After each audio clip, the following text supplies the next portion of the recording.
இயக்கம் தமிழ்நாட்டில் முதலில் தொடங்கியது எம்ஜிஆர் அவர்களுடைய ஆட்சி காலத்துல. அது அரசாங்கமே எடுத்து நடத்தும் சொன்னது செல்வி ஜெயலலிதா அவர்களுடைய ஆட்சி காலத்துல.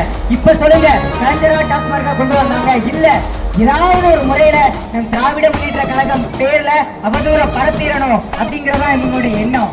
விவேகானந்தர் சொன்னாரு, 100 இளைஞர்களை என்கிட்ட கொடுத்து பாருங்க, நான் இந்த நாட்டையே மாத்தி காட்டுறேன் அப்படின்னு. ஆனா நான் சொல்றேன், மீண்டும் ஒரு முறை நம் திராவிட முன்னேற்ற கழகத்திற்கு வாக்களித்து பாருங்கள். தமிழ்நாட்டின் தலையெழுத்தையே மாற்றி காட்டும் வல்லமை நம் முத்திவேல் கருணாநிதி ஸ்டாலின் அவருக்கு உண்டு.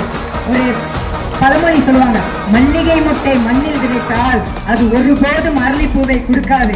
அதுபோல்தான் இன்று தமிழ்நாட்டில் முத்தமிழர் இந்த டாக்டர் கலைஞர் விதைத்த மல்லிகை மொட்டு இன்று முத்துவேல் கருணாநிதி ஸ்டாலின் என்ற பெயரில் தமிழ்நாடெங்கு மனம் வீசிக் கொண்டிருக்கிறது என்று சொன்னால் அதுதான் நிதர்சனமான உண்மை. இன்னைக்கு நம் தமிழ் வேண்டும், வேண்டும், பக்தர் அடி